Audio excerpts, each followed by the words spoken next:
Assalamualaikum warahmatullahi wabarakatuh. Hello everyone, my name is Tio Ahmad Firdaus from class 1A.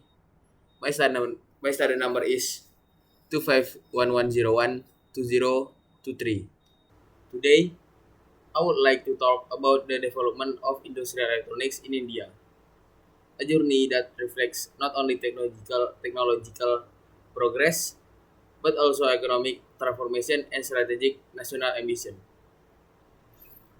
Many people assume that India's electronic industry is only about IT service and software. However, this view is incomplete.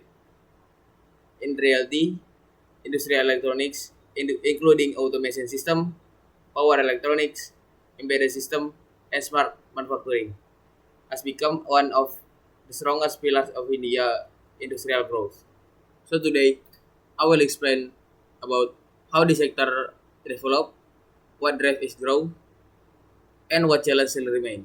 The development of industrial electronics in India began seriously in the 1960 and 1970. At that time, India focused mainly on public sector's industry, heavy machine, and basic electrical engineering. Electronic was initially limited to defense application, space research, and telecommunications. A key assumption people often make is that private companies drive this growth. That is not accurate. In the early phase, government institutions such as Bharat Electronics Limited or BEL, India Space Research Organization or ISRO, and DRDO played a much bigger role than the private sector. This shows that India industrial electronics did not grow from market force alone, but from state LED technological planning. In 1991, India changed its economic system and opened the market to the world. After that, foreign companies entered India, technology became easier to get, and local companies grew faster. This period saw rapid growth in power electronic, industrial automation, control system, and semiconductor design service. Companies such as Tata Electronics, Larsen and Toubro, and later multinational firms like Siemens, Bosch, and ABB began building manufacturing and R&D centers in India. However, let's challenge a common belief here. People often say that liberalization automatically guaranteed success. In reality, it created opportunity, not capability. India succeeded because it combined market access with strong engineering education, large technical workforce, and relatively low production costs. Without these factors, liberalization alone would not have been enough. Digital era in India, starting in the 2010s, in India, entered a new phase driven by digital transformation. Industrial electronics in India is now closely linked to automation, robotics, artificial intelligence or AI, and the Internet of Things, IoT. Key government programs include Make in India, Digital India, and Production Linked Incentive or PLI schemes. These programs aim to reduce dependence on imports and turn India into a global electronics manufacturing hub. Factories today increasingly use smart sensor, PLC, or programmable logic controllers, and cyber physical system. But here is an important critical point. India's ambition to become a manufacturing superpower often hides a weakness. Semiconductor fabrication is still very limited domestically. So while India excels in design, software, and system integration, it still relies heavily on foreign countries for core chips. This is not a failure, but a strategic vulnerability that India is actively trying to solve. Economic and social impact in India of industrial electronics. The growth of industrial electronics has had major impacts. One, economic impact. Creation of millions of technical jobs, expansion of export-oriented electronics manufacturing, growth of MSME in automation and instrumentation. 2. Social impact. Demand for skilled engineers and technicians, growth of technical education, increased participants of young professionals in high-tech industry. However, let's test another assumption. More technology always means more jobs. This is not entirely true.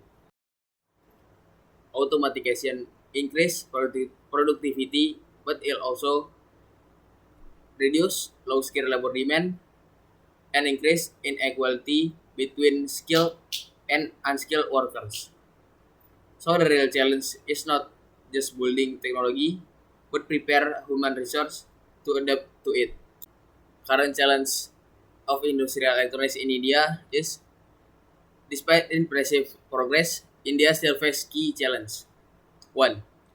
Infrastructure gaps.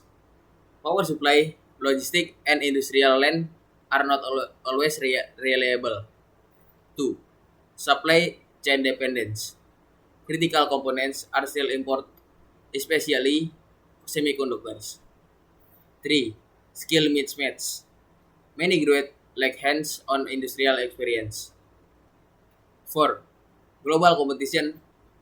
Countries like China, Vietnam, and South Korea remain strong rivals. This challenge shows that development is not linear. It requires continuous policy improvement and industry academia collaboration.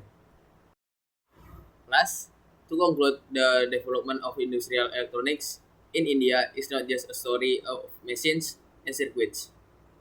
Is it a story of policy choice, institutional strength, and human capital?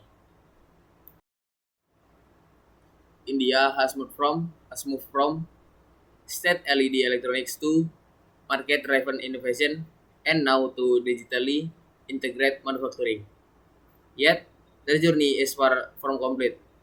The future of India industrial electronics depends on building semiconductor independence, upgrading skill, and ensuring that technological growth benefits society as a whole. The difference of industrial electronics in India and Indonesia is the electronic industry in Indonesia mainly focus on assembling consumer electronics such as televisions, refrigerators, and household appliances, while India concentrates more on high technology manufacturing, including semiconductors, mobile phones, and computer hardware.